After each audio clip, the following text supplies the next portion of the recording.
In this video, we'll be talking about area and perimeter of squares and rectangles. I've gone ahead and wrote the definitions ahead of time. Area is the number of square units that cover the surface of a closed figure. Again, area, and a key word that we've discussed before is cover. Of course, area, use that little square unit. Remember, that's that little 2. So area, the number of square units that cover the surface of a closed figure. Perimeter is the distance around a closed figure. Perimeter sounds similar to circumference like we did in circles. Perimeter, the key word is around. So the distance around the outside of the edge of a rectangle or a square or any closed two-dimensional figure. Let's talk about the formulas. There are 2 formulas, well actually 3 formulas that you will use for area and perimeter. We'll go ahead and talk about rectangles first. The formula for rectangle for area is area equals length times width. Your L stands for your length and your W stands for your width.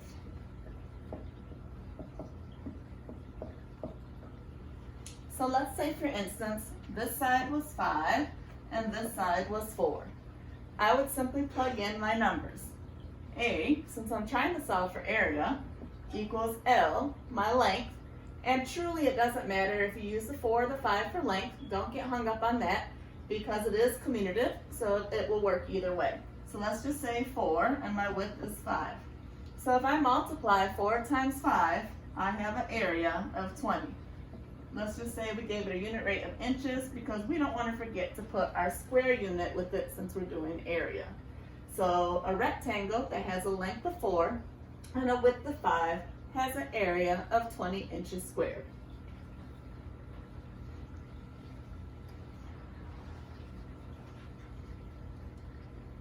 We can try a square. We know that squares have all sides equal. So we say this side is 6. We also know that this side is 6, this side is 6, and this side is 6. So area of a square is S squared. The S stands for side. We need to know what the side length is of the square. So in this case, my side length of the square is 6. So I'm going to go ahead and plug it in. I take out that S and I put in the 6 for the side length, and I want to square it. Now remember, it's not 6 times 2. It really means 6 times 6. So my area is 36.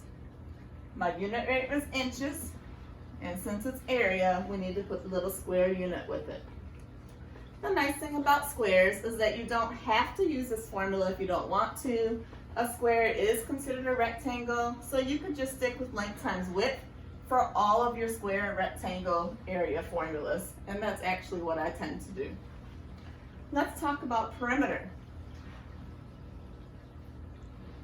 If we go to this rectangle, and let's say we have 4 and 6, a common mistake that some people make that I've seen in the past is when they're doing perimeter, they remember to add all 4 sides. However, sometimes people get tricked or work too quickly, and they'll just say, oh, 4 plus 6 is 10, my perimeter is 10. But that's not the case. We know that opposite sides in a rectangle are congruent, or the same. So if this side is 4, we also know that this side is 4. And if this side is 6, we know that this side is 6. So I always suggest drawing it out and labeling all sides before working out the perimeter. It will help you in the long run.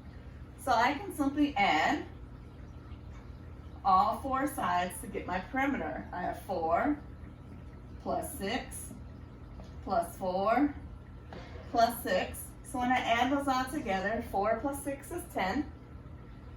10 plus 4 is 14. 14 plus 6 is 20. My perimeter is 20. Again, if this was inches, it'll be perimeter of 20 inches. I do not need the square unit right with it because we're talking about perimeter and not area. I'm going to show you a new formula today. We're going to take the same problem. We're going to redraw our rectangle with 4 and 6. So we had 4 and we had 6. A perimeter formula that we've used is 2 length plus 2 width. And that just means we have 2 of the lengths and 2 of the widths. Or again, vice versa. It doesn't matter if you use your 4 for your length or your 4 for your width because it is a commutative property. So let's just say I'm going to put 4 here and my 6 here. When they're right next to each other, that means to multiply. So I know 2 times 4 is 8. And I know 2 times 6 is 12. My last step is to add them together. 8 plus 12 equals 20. So again, my perimeter is 20. Just like we got the first time when we added all 4 sides. So you can decide which way you like best and use that formula. You can either add all 4 sides by walking around, or you can use the new formula I just taught you, your 2 length plus your 2 width to get your perimeter. Let's try some real world problems or some real world examples. Say I had some cookies. We like to bake in our house. And I want to know how many cookies I have. So I can simply count how many cookies go across. I have 1, 2, 3, 4, 5, 6. So I have 6 cookies going across. And I have 1, 2, 3, 4 cookies going down. If I wanted to find the area or how many cookies covered, there's our key word, covered the surface area, I could plug these numbers into my area formula and find out how many cookies I have. So area equals length times width. I'm going to do 6 times 4. So area equals 6 times 4. When I multiply those together, I get 24. So those cookies cover 24 inches squared. Again, we're doing area, so we need our square unit with it. If I wanted to take the same problem and find perimeter, I could do that. I know that there's 6 that go across. I know that there are 4 that go down. Remember, when we're dealing with a rectangle, we don't want to just jump into the problem. We want to label all of our sides first. So I know if there are 6 cookies here, there are also 6 cookies here. I also know if there are 4 cookies here, there are 4 cookies here. I'll try the formula where we just walk around. Most people will probably use that. So if I walk around the outside of the edges and add everything together, I'll do perimeter equals 4 plus 6 plus 4 plus 6. And when I add that together, I would get 20. So in my cookie example, the perimeter is 20.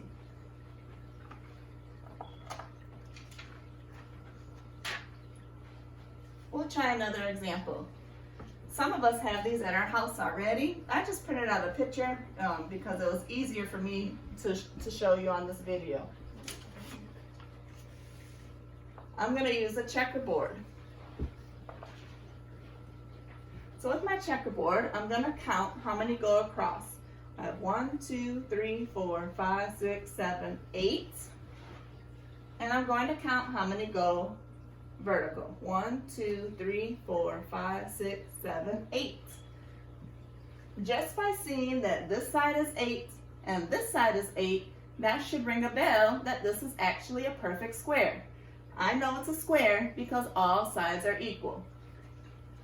To find the area of a square, you can either say side squared, or like I said before, you can just still use the formula length times width. Either one will give you the correct answer. So if I use side squared, I notice that my side is 8. So I'm going to plug in 8 for S and put my little square. That means 8 times 8 So area is 64. 8 times 8 is 64. So I have 64 inches squared.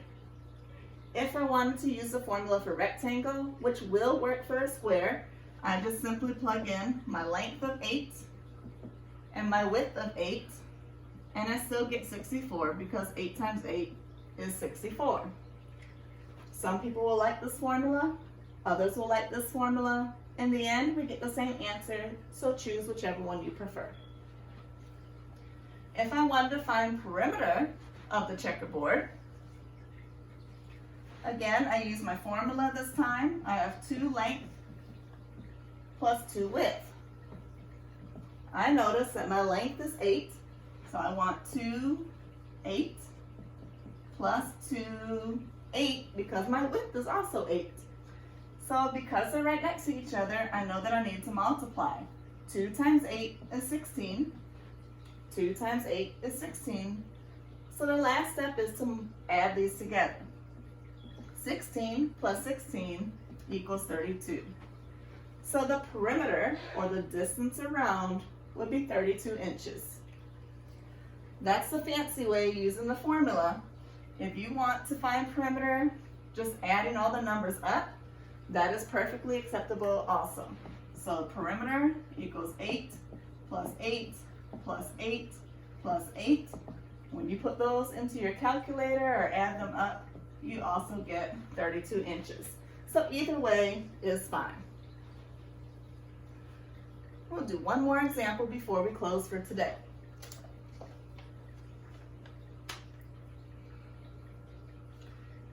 It's getting to be spring and a lot of people are working on their gardens. So I have a garden problem. In this case, they have a garden fenced in that has the dimensions of 10 and 5. So if I want to find the area equals LW, or length times width. So area equals, and it doesn't matter, like I said before, wherever you want to plug in your numbers because it is a commutative property. So maybe I'm going to do 10 times 5. Area equals 50. 10 times 5 is 50. These are feet, so it'll be feet squared. You need to have that square unit because we're talking about area. I can also find the perimeter. The perimeter is 2 length plus 2 width, and in this case, my length is 10, so I want 2 times 10, and my width is 5, so I want 2 times 5. 2 times 10 is 20. 2 times 5 is 10. So when I add those together, I get 30 feet is my perimeter. If I walk around the outside of this garden to look at all my beautiful flowers or vegetables, I would be walking 30 feet, a perimeter of 30 feet. Stay tuned for tomorrow. This concludes our video on area and perimeter of rectangles. Tomorrow, we'll do triangles. Have a great day.